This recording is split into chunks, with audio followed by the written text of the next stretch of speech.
पिछले दिनों चुनाव आयोग द्वारा विधानसभा चुनाव की तारीखों का ऐलान होते ही पश्चिम बंगाल में राजनीतिक सरगर्मी तेज हो गई है। चुनाव की तारीखों का ऐलान होते ही शनिवार सुबह चुनावी रणनीतिकार प्रशांत किशोर ने ट्वीट के माध्यम से खलबली मचा दी। दरअसल प्रशांत किशोर ने अपने ट्वीट को याद रखने की बात भाजपा को कह डाली। उनके कहने का मतलब था कि 2 मई को बंगाल में टीएमसी की सरकार बनेगी और जो बीजेपी के बंगाल के सत्ता में आने के सपने देख रहे हैं उनके आज के ट्वीट को याद रखें। बता दें कि पश्चिम बंगाल में 8 चरणों में चुनाव होने वाले हैं। 27 मार्च को पहले चरण की और 29 अप्रैल को अंतिम चरण की वोटिंग होगी। वहीं 2 मई को परिणाम आ जाएंगे। प्रशांत किशोर के इस दावे के बाद बीजेपी ने भी पलटवार किया। शनिवार को डानकुनी में एक जनसभा का आयोजन किया गया था। इस जनसभा में मुख्य वक्ता के तौर पर मौजूद रहे शुभेंदु अधिकारी ने प्रशांत किशोर पर निशाना साधते हुए कहा कि मैं उनसे कहना चाहता हूं कि उन्हें 2 मई को पहले वाली रात का ही पटना जाने का टिकट कटा लेना होगा। इसके आगे शुभेंदु अधिकारी ने कहा कि टीएमसी कोरोना वायरस से भी भयंकर है। शुभेंदु अधिकारी ने कहा कि नवान्नों में चुनाव सेल खोला गया है, इसे नहीं रखा जा सकता। वहीं जनसभा के दौरान टीएमसी और अन्य दलों के कुछ नेताओं ने बीजेपी का झंडा थाम लिया। बीजेपी की जनसभा समाप्त होते ही टीएमसी नेता शंभू साहू ने प्रेस वार्ता को संबोधित करते हुए बीजेपी पर निशाना साधा। হলদিয়াতে যাব, সেখানে একটি সীমান্ত চেতনার ওয়ার্কশপ চলছে, অ্যাটেন্ড করতে হবে। আমি আপনাদের সকলকে বলবো, যাচ্ছিল ঘন্টা বাজাতে বলেছিল, প্রদীপ জ্বালাতে বলেছিল, তখন তির্যক করা হয়েছিল।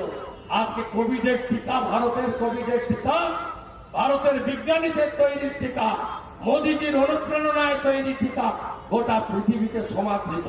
দেখে আসবেন দিল্লির এয়ারপোর্টে প্লেন ভর্তি করে দাঁড়িয়ে আছে সব দেশের প্লেন। মোদিজি কিছু টিকা দিন। आज जनसभा का आयोजन किया गया था भाजपा द्वारा, विशाल जनसभा का, जिसमें शुभेंदु अधिकारी मुख्य वक्ता थे और राजीव बनर्जी। क्या कहेंगे इस पर? देखिए, भाजपा ने जो आज डानकुनी में सभा रखे थे और जो उसका चीफ स्पीकर थे शुभेंदु अधिकारी, उन्होंने आके कोई दिशा दिखा नहीं पाए।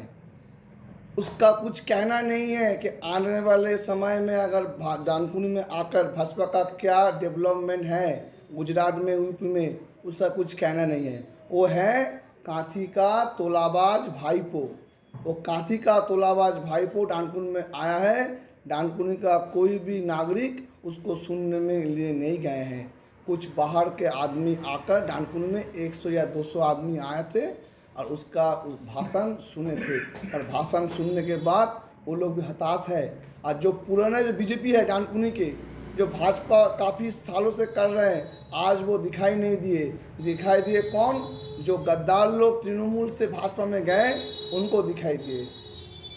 अच्छा, शुभेंदु अधिकारी ने कहा कि गुजरात को बाहरी बोला जाता है और गुजरात का मॉडल जो स्कूटी जो वो चला रही थी मुख्यमंत्री ममता बनर्जी, वो तो गुजरात का ही है, तो फिर वहाँ के लोगों को बाहरी क्यों कहा जा रहा है? उसको मालूम नहीं है। उसको मालूम नहीं है कि पेट्रोल के अभी मूल्य, बाजार मूल्य है 100 रुपया प्रति लीटर। इसलिए मुख्यमंत्री का एक प्रतिवाद है। वो स्कूटी था, इलेक्ट्रिक स्कूटी, 65 बरस का एक आदमी, बंगाल के मुख्यमंत्री जो सारा भारतवर्ष में एक ही स्टेट का है मुख्यमंत्री, उनको हराने के लिए प्रधानमंत्री, स्वराष्ट्र मंत्री सभी जगह से आ रहा है। और बंगाल का आवाज़ उठा है कि बंगाल का में बांग्लार मानुष निजेर मेये के चाय। तो बंगाल के आदमी का एक ही नारा है, आने वाले चुनाव में ममता बनर्जी उसका चीफ मिनिस्टर बनेगा। सिर्फ समय का धैर्य रखिए। आप लोग अभी जो उत्साह मना रहे थे, मिठाइयाँ खा रहे थे, अबीर लगाए, किस वजह से, क्या वजह? वजह कुछ नहीं है। कुछ ऐसे आदमी थे जो तृणमूल कांग्रेस में रहते हुए भी विपक्ष का हाथ को सख्त किए थे, तो पार्टी ने उसको इंडिकेट किया, चिन्हित किया और उन सभी को संगठन के बाहर कर दिए। तो आज उन सब ओपन आ गए हैं भाजपा में। भाजपा में आज नहीं आए, उसका आज शरीर गए हैं।